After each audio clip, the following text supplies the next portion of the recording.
Hello, my name is Reza Shafi and I'm the Director of Product Management for Mule ESP and Mule Studio.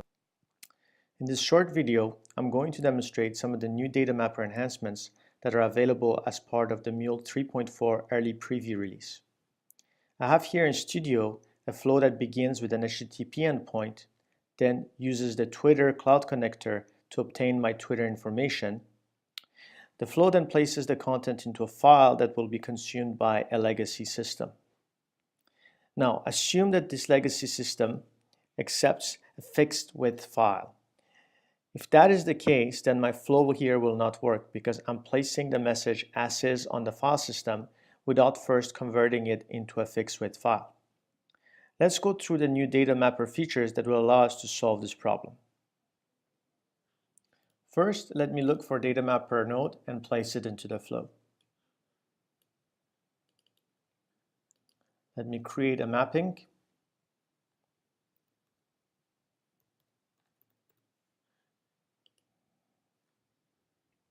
Now, as you can see, DataMapper has automatically detected the type of the object out of the Twitter Cloud Connector as a Twitter user Java object.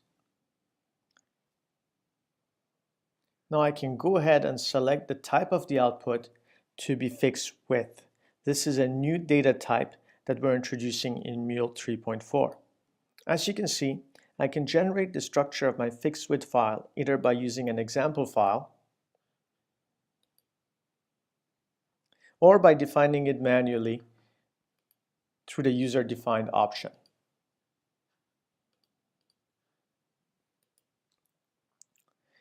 Here though, I'm going to do neither of those, and I'm going to take advantage of a new feature in DataMapper called Generate Default. The Generate Default here automatically generates a mirroring structure for me by looking at the input and creating a structure that maps the fixed width type in this case. And this feature is available for all of our other data types as well. If I do that and click Finish,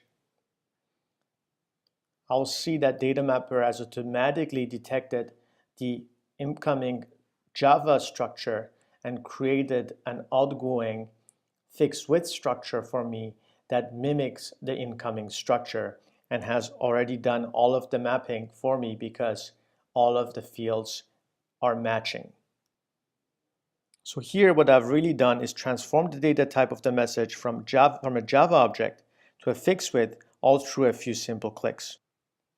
I should also point out that the same functionality is available for the input side of the data mapping and for all of the other data types supported by DataMapper, such as XML, JSON, CSV files, maps, and Java objects.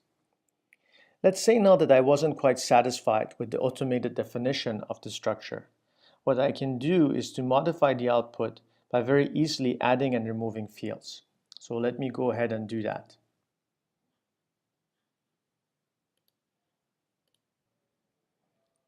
So here what I can do is take the automatically generated fields and either remove them or add new ones.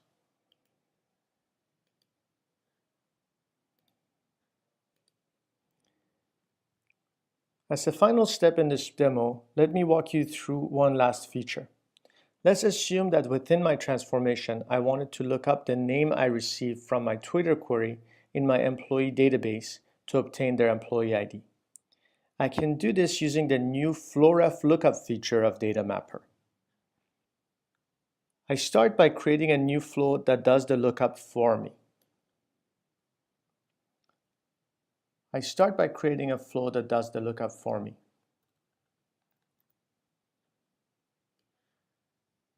Now the flow could do this lookup using any of Mule's rich set of capabilities, such as, for example, calling another cloud connector to connect to salesforce.com, let's say.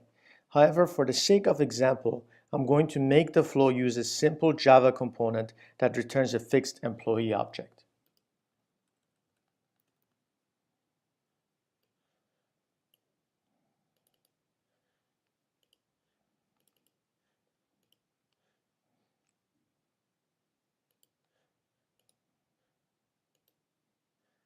Now going back to my DataMapper transformation, I can simply create this new type of lookup table called a flowref lookup table.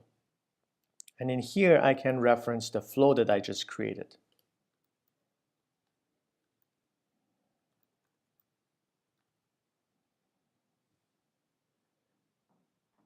As I create the flow ref lookup, I can pass in a name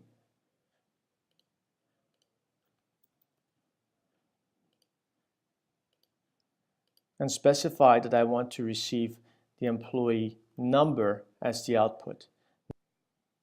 Now the name that I enter here must match the field name of the returned Java object from the flow that I have referenced.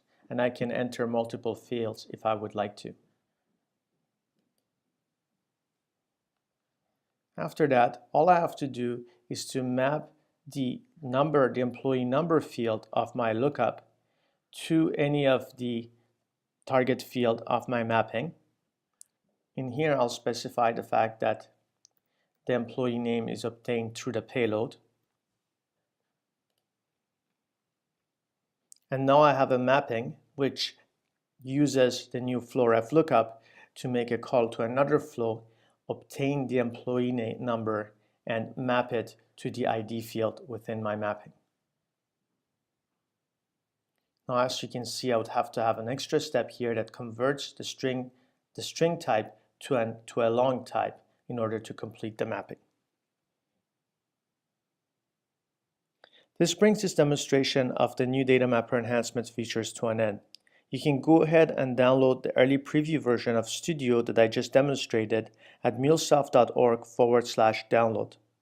I hope that you get the chance to play around with these features yourself, and we look forward to hearing your feedback. Thank you.